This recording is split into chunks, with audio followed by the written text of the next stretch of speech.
Esse é o Safe Source e nós vamos falar agora sobre um funcionário do Banco do Brasil, um servidor do Banco do Brasil que teria vendido a sua senha para um grupo de hackers por R$ 1 milhão, ou pelo menos tentou vender sua senha por R$ 1 milhão.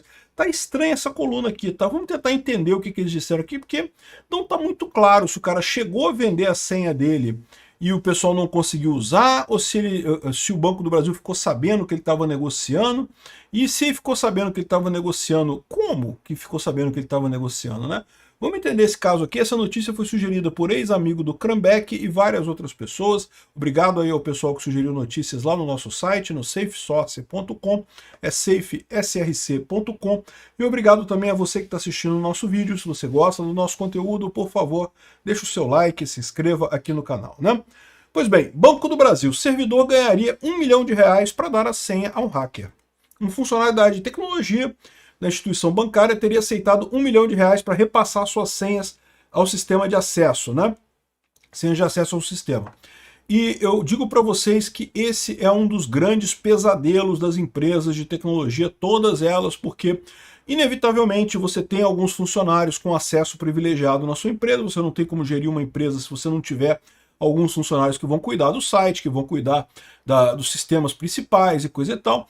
Então, alguns funcionários têm uma senha mais privilegiada e o grande pavor é esse. E como é que você faz para controlar o funcionário que é, digamos, o funcionário mal intencionado? O funcionário que decidiu, como esse caso aqui que eles estão descrevendo, vender a senha para outra pessoa fazer algum ataque, né? E, bom, olha só, a Polícia Civil do Distrito Federal deflagrou uma operação na quinta-feira, dia 26, alguns dias atrás, para interromper uma tentativa milionária de fraude contra o Banco do Brasil.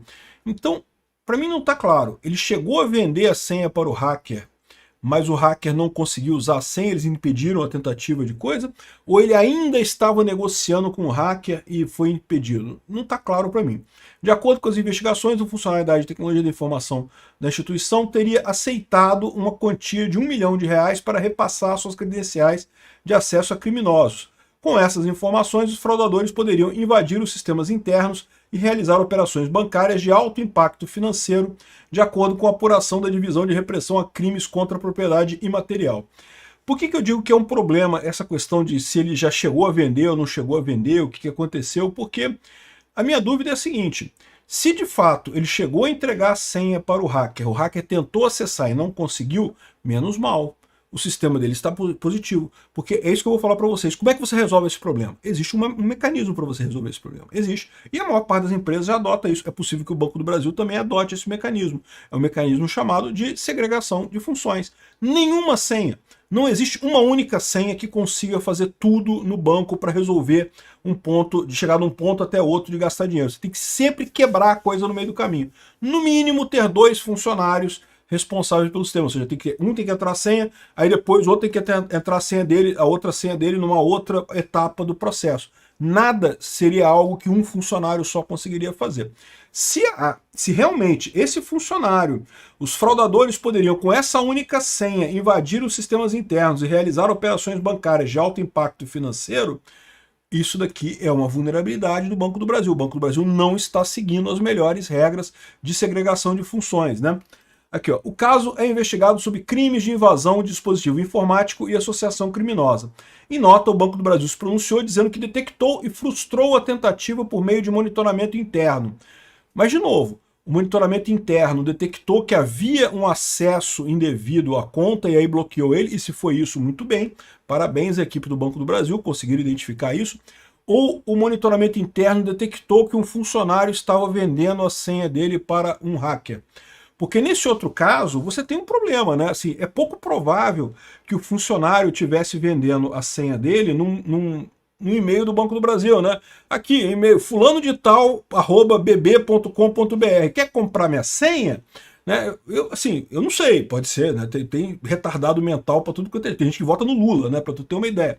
Então tem todo tipo de retardado mental por aí. Mas me custa crer que o cara faria um negócio desse no e-mail do Banco do Brasil, ou seja, dentro da rede do Banco do Brasil, ou com um computador que o Banco do Brasil dá para ele. Então eu imagino que se ele estava vendendo a senha dele, ele estava falando isso no computador de casa.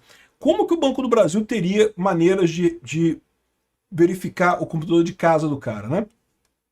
Enfim, o que eu acho que é mais provável nesse caso é que ele chegou a entregar a senha, e o combinado era 1 milhão se os caras conseguissem fazer o hackeamento deles, só que os caras não conseguiram porque tentaram acessar o sistema, e aí felizmente o sistema do Banco do Brasil é bem feito. Eu tenho certeza, o pessoal do Banco do Brasil, o pessoal de segurança da informação do Banco do Brasil é muito capacitado, tem uma capacidade muito boa, então eu tenho certeza que deve ser essa opção, né? Tentaram acessar, não conseguiram, aí acendeu o alerta. Aí ligaram o alerta, aí o pessoal falou, ih, caramba, peraí, esse negócio tá estranho, o cara tentou passar essa senha para alguém, né?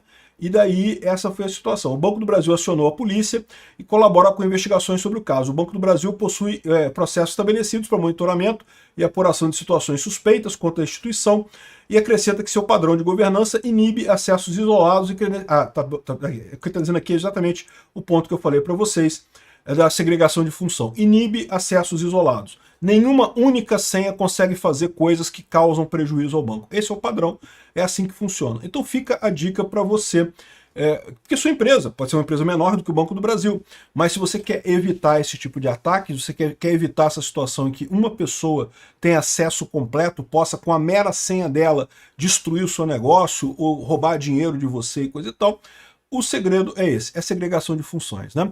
E como é que funciona isso? Por exemplo, dá um exemplo apenas. Você tem um sistema de pagamento de nota fiscal. A nota fiscal chega lá para pagar no setor de compras e você cadastra no sistema e aquilo ali é pago, né? Geralmente você tem a pessoa que cadastra a nota no sistema e tem a pessoa que aprova e tem a pessoa que paga, né? E aí, ou seja, precisa dessas 3 senhas para poder fazer um ataque de passar uma nota que não tenha validade e coisa e tal. Por que a segregação de funções é importante? Porque, lembra, eu já falei isso aqui algumas vezes, o pessoal reclama que porque o Adélio era um lobo solitário, porque o cara que fez o atentado do Trump era um lobo solitário. Gente, lobo solitário realmente tem uma vantagem sobre grupos armados, tá? Grupos que planejam crimes. O lobo solitário não precisa falar com ninguém, ele pode elaborar todo o crime dele na cabeça dele, ir lá e fazer. Isso é muito mais difícil de você detectar. No momento que você tem que falar com outra pessoa para cometer um crime, a coisa fica mais complicada. Por quê? Primeiro porque outra pessoa pode falar, eu não quero entrar nessa parada não. E aí você tá fudido, porque você falou com a pessoa que você queria cometer o crime e a pessoa não quer entrar, ela vai dedurar você, e aí, ou seja, aí você se ferrou completamente. Então o mero fato de você ter que trazer uma outra pessoa, veja, não é que seja impossível, tá? Possível é que um funcionário consiga organizar com uma outra pessoa para fazer um golpe dentro da sua empresa. Mas é muito mais difícil, é muito mais complicado, tem muito mais risco dele deixar traços, dele deixar ligações. Então, essa é a defesa principal. Nenhuma pessoa tem uma senha que consegue tirar dinheiro da sua empresa. Tem que, no mínimo, passar para uma pessoa, passar por outra pessoa, de preferência em outro departamento, uma pessoa distante, para que não tenha a possibilidade de contágio nessa história, né? Então, esse é o segredo para você evitar o ataque interno. E tem um outro problema também, porque as pessoas falam assim, o ataque do administrador, né? Porque o administrador do sistema tem poder de tudo. O administrador é o cara que administra a coisa toda, né? Então, o cara que tem root no seu servidor, como é que faz o root do servidor? E você tem também justamente esse sistema de segregação de funções para a administração, e consiste na segregação da auditoria da administração em si. Você passa a ter 2 administradores no seu servidor, a conta do root ela é usada para criar 2 administradores e eventualmente é só guardada num cofre para caso de key scroll, né? Para caso de emergência e coisa e tal, mas ninguém mais tem a senha de root do computador.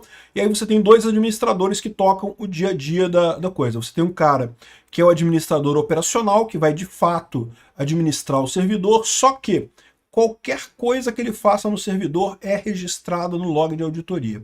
E você tem de outro lado o auditor, o administrador de auditoria, que é o cara que não tem acesso a nada no computador, mas pode verificar a auditoria, pode auditar de tempos em tempos o que o outro administrador fez, né?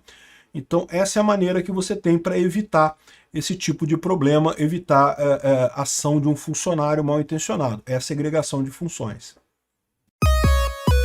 Se chegou até aqui e gostou do conteúdo, clique no like e se inscreva no canal. Isso me ajuda a ganhar relevância no YouTube e levar o tema da segurança no desenvolvimento de software a mais pessoas. Obrigado!